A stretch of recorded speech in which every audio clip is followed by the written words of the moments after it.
Ce qui concerne les symptômes, j'ai des symptômes divers et variés pendant cette période. Ça allait de l'augmentation du rythme cardiaque en position debout. Je pouvais passer de 60 à 100 en me mettant debout. C'était vraiment bizarre, je me sentais vraiment mal, quoi. Les fourmillements. Euh, les fourmillements par la suite, j'ai eu des fourmillements. Je sais pas d'où ça venait au niveau des bras et des jambes. Et bizarrement, ça venait surtout vers 12 heures, entre 11 heures et 12h30. Qu'est-ce que j'ai eu comme symptômes? J'ai eu des extrasystoles. Extrasystoles qui s'accéléraient après le repas. Lorsque j'étais ballonné, j'avais beaucoup plus d'extrasystoles. Par exemple, après le repas du midi, j'avais du mal à digérer, mon ventre restait gonflé, je faisais comme des triplets en fait, comme trois pauses d'un coup. Euh,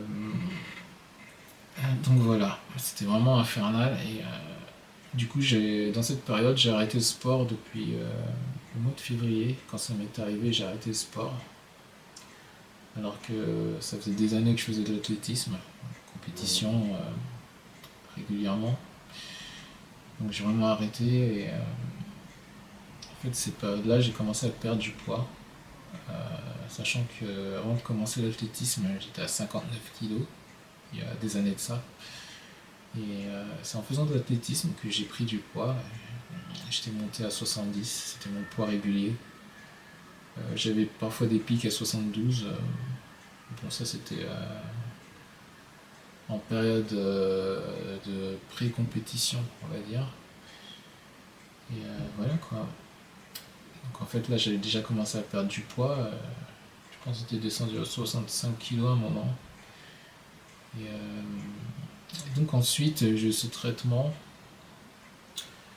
Mais une chose que j'avais remarqué à ce moment-là, euh, avant de commencer le traitement antibiotique, c'était le fait de prendre des probiotiques. Et quand je prenais ces probiotiques, en fait, bizarrement, j'avais beaucoup moins d'extracystole dans la journée.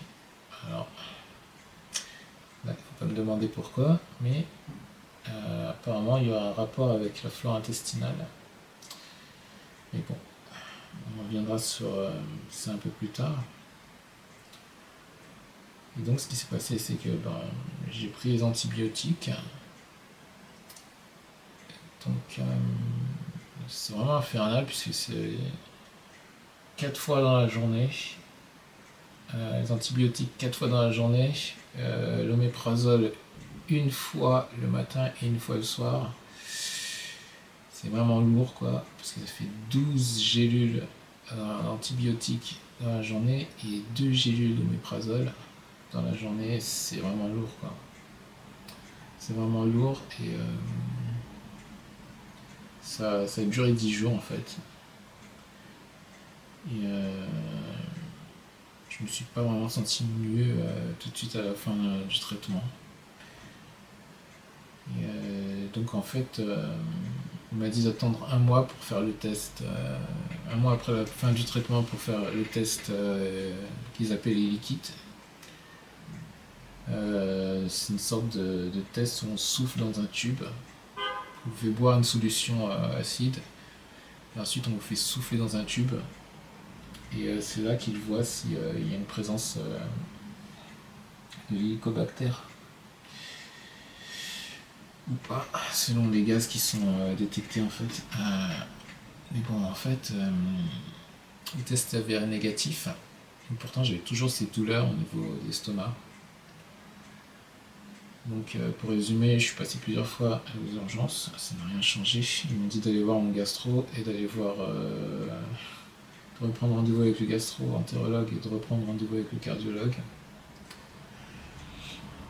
Le cardiologue je pense qu'il était un peu dépassé puisque tout ce qui est digestif, c'est pas son domaine. J'avais vu un cardiologue le lendemain de mon passage aux urgences. Il m'avait fait un ECG, ensuite une prise de sang et pendant la consultation, parce que j'avais une douleur juste au-dessus, juste en dessous, entre les muscles pectoraux et juste au niveau des côtes, au-dessus de l'abdomen. Et il m'a dit que c'était digestif. Il m'a dit qu'il ne voyait rien au niveau cardiaque, c'était digestif, et de prendre un rendez-vous avec un gastro-entérologue. Et donc du coup, le truc vraiment bizarre, c'est que j'avais comme une sorte de douleur qui reste là, à ce niveau-là. Et j'ai vu un médecin. Alors lui, il avait essayé de trouver ce que j'ai, mais bon, je pense qu'il a abandonné très très vite. Et donc du coup, je lui ai dit que j'avais eu Helicobacter pylori et que j'avais fait le traitement. Et que j'avais toujours ces douleurs juste au-dessus de l'abdomen, au niveau des côtes là, juste en dessous des muscles pectoraux. Et donc du coup, il arrive à la conclusion que c'était dans ma tête, que j'avais rien, que je n'avais rien du tout, que c'était juste dans ma tête, que c'est psychosomatique. Il se dit oula, lui aussi il commence à partir dans les délires psychosomatiques. Donc il m'a envoyé vers un autre gastro-entérologue, puisque celui que j'avais vu au tout début a déménagé. Donc du coup j'avais besoin d'un rendez-vous aussi rapidement, donc je suis allé voir un autre gastro-entérologue. Et là, il m'a donné une ordonnance pour que je fasse un scanner thoraco-abdominopelvien. Et il m'a donné des laxatifs. Alors les laxatifs n'ont rien donné. Par contre, quand j'ai fait le scanner, à la fin de l'examen, le médecin en charge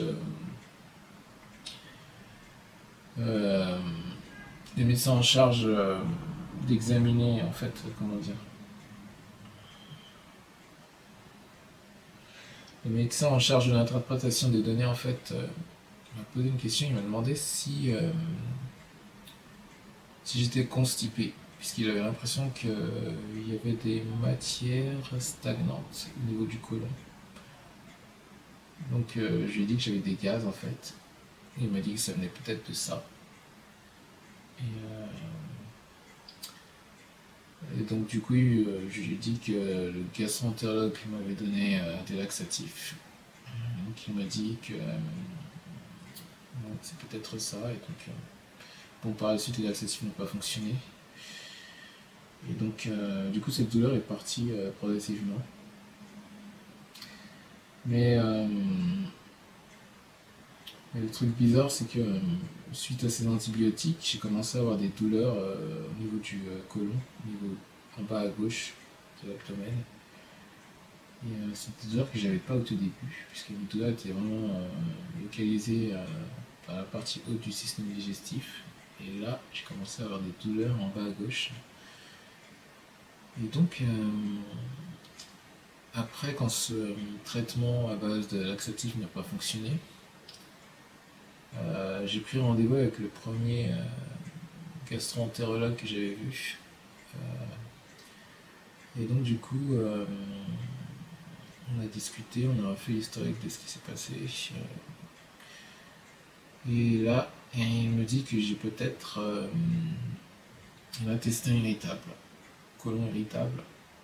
Donc il m'a fait une petite palpation, il m'a demandé si c'était là que j'avais mal. Et donc du coup il m'a donné des antispasmodiques et un probiotique qu'on trouve en pharmacie. Mais pour être honnête, ça n'avait aucun effet. Je commençais vraiment à en avoir marre parce que ça faisait déjà un an comme ça là. Et bon, à ce moment-là, j'avais déjà repris l'athlétisme. Après avoir perdu à peu près 7 kilos. Et donc, ouais, c'était compliqué. Hein. Compliqué. En fait, le fait qu'il me donne des probiotiques, ça m'a fait repenser à ce moment où je prenais des probiotiques et que je m'étais rendu compte que je faisais beaucoup moins d'estracystole. Et donc je me suis dit qu'il y avait peut-être quelque chose au niveau de la flore intestinale. Donc du coup j'ai refait des recherches. Déjà dans un premier temps, euh, avant ma visite chez le gastro-entérologue, j'avais fait des recherches puisque je m'étais rendu compte que tous mes symptômes concernant le cœur, estracystole et digestif commençaient en même temps. Donc, je me suis dit je vais faire quelques recherches à ce sujet et j'étais tombé sur un site internet qui parlait du syndrome gastro-cardiaque. Et donc j'avais essayé d'en parler à un des médecins généralistes et il m'avait dit qu'il ne rentrait pas dans ce genre de pronostic. Super, en gros, non, non, c'est pas ça, on s'en fout. Donc du coup, quand le gastro-entérologue m'a prescrit ces probiotiques, bon, ça n'a pas fonctionné. Je me suis dit, je vais essayer de faire des recherches pour voir s'il n'y a pas autre chose à faire. Et j'étais tombé sur une autre marque de probiotiques. Et je ne vais pas faire de pub. Et donc du coup, je l'ai essayé. J'ai déjà commandé de Belgique. Et j'ai vu que mes douleurs commençaient à s'estomper un peu quand même. Et donc du coup j'ai continué pendant 3 mois. Et là j'ai beaucoup moins de douleurs. Donc, j'ai déjà terminé le paquet, ça fait un mois. Mais ouais, au niveau du côlon, à un certain moment j'avais plus du tout de douleur. Et ouais.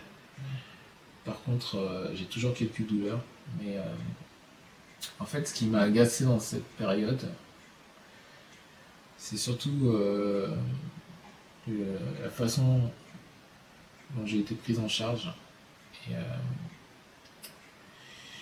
et, l'impression de ne pas être écouté. Ça, c'est peut-être le côté le plus grave en fait pendant cette année qui s'est écoulée. D'aller voir un médecin et d'avoir l'impression de ne pas être écouté et d'avoir cette impression qu'il faut faire vite, qu'il faut enchaîner les consultations en fait. Et ça c'est vraiment, je pense que c'est grave d'un côté, puisque que j'aurais pu passer à côté du fait que j'ai des problèmes digestifs, puisque j'ai vu des médecins qui m'ont dit que c'était juste dans ma tête. Et je pense que c'est grave de donner des anti-anxiolytiques sans savoir s'il n'y a pas autre chose. Je pense que de ce côté-là, quelque chose qui ne va pas du tout. Et je pense ne pas être le seul dans ce cas-là. Heureusement d'ailleurs que je ne suis pas rentré dans ce genre de considération. Je me suis dit que j'avais pas de problème d'anxiété. Donc non, je ne peux pas prendre ces anti-anxiolytiques. Et j'ai essayé vraiment de chercher ce qui n'allait pas. J'ai fait beaucoup d'examens cardiologiques, j'ai tout fait, des échographies jusqu'à l'IRM, échographie ECG, test d'effort, apnée du sommeil, IRM cérébral, EEG, électroencéphalogramme. Franchement, cette période, c'est parti dans tous les sens. Et alors, heureusement que j'ai fait d'un côté mes petites recherches. Je me suis dit que ça pouvait être digestif. Parce que le médecin m'avait dit non, non, c'est juste du stress. Donc, heureusement que je me suis dit qu'il y avait un problème digestif. Et j'avais d'abord vu quelques vidéos sur YouTube. Et la plupart étaient en anglais, donc j'étais tombé sur un sportif qui a dû arrêter du jour au lendemain puisqu'il expliquait qu'à cause de l'Helicobacter pylori, il se sentait vraiment mal et du coup il avait arrêté le sport. Et donc voilà, je pense que c'est compliqué. Si on a un bon médecin, on a de la chance d'être pris en charge correctement, mais sinon, ça peut très vite partir dans tous les sens et la prise en charge peut être vraiment chaotique. Et dans ce cas-là, vous êtes un peu livré à vous-même. Et voilà, je pense qu'il y a d'autres personnes qui sont dans ce cas-là et qui se sentent entre guillemets abandonnées et pas écoutées par les médecins. Et je pense qu'il y a quelque chose à voir de ce côté-là, puisque ça, je pense, je pense que c'est grave d'un côté. Je pense que le fait de devoir enchaîner les consultations, ça ne laisse pas le temps au médecin d'examiner correctement peut-être certains patients. Et voilà, en tout cas, c'est mon impression. Et je pense que je ne suis pas la seule à avoir cette impression. Et récemment, je suis parti en voyage justement, et là j'ai pu voir, parce qu'en fait j'avais une amie étrangère, et elle m'a dit de consulter un certain médecin, un gastro-entérologue. Et donc du coup, il a essayé de tout reprendre avec moi du début jusqu'à cette année. Et donc du coup, je vais tout raconter. Donc du coup, la consultation a duré 45 minutes, ce qui n'est pas possible en France. En France, au bout de 5 minutes, vous parlez 5 minutes, au bout de 5 minutes, bah voilà, on coupe la parole et on essaie de trouver ce que c'est, et au bout de 10 minutes, la consultation est finie, quoi. Donc là, consultation de 45 minutes, il essaie de tout revoir du début jusqu'à la fin. Du coup, il m'a donné quelques médicaments. Moi, ouais. Pour ce qu'il a essayé, en tout cas, ma situation s'est légèrement améliorée. En tout cas, en ce moment, je peux refaire du sport. J'ai repris le sport, je m'entraîne régulièrement. Je dirais pas que je me sens comme je me sentais avant, je pense qu'il y a encore des choses à voir. Mais bon, en tout cas, il y a de l'avancement et ça progresse dans le bon sens, je pense. Et donc, bon, j'espère que ça va continuer à s'améliorer. Mais c'est vraiment le fait d'avoir l'impression, cette impression de ne pas être écouté, c'est d'avoir une prise en charge un peu chaotique. Ouais, de devoir enchaîner les consultations à droite à gauche. Il y a quelque chose à revoir, je pense, à ce niveau-là. Voilà. En tout cas, je voulais juste partager mon expérience, une expérience qui n'a pas été vraiment agréable, mais bon, je pense que qu'il y a d'autres personnes dans ce cas-là, et voilà. Merci de m'avoir écouté. J'ai essayé d'être le plus court possible. Je pense que j'ai raté certains détails, parce que je suis parti un peu dans tous les sens. Mais bon, j'espère que cette vidéo a été utile pour certaines personnes, et voilà. Prenez soin de vous, et peut-être à bientôt.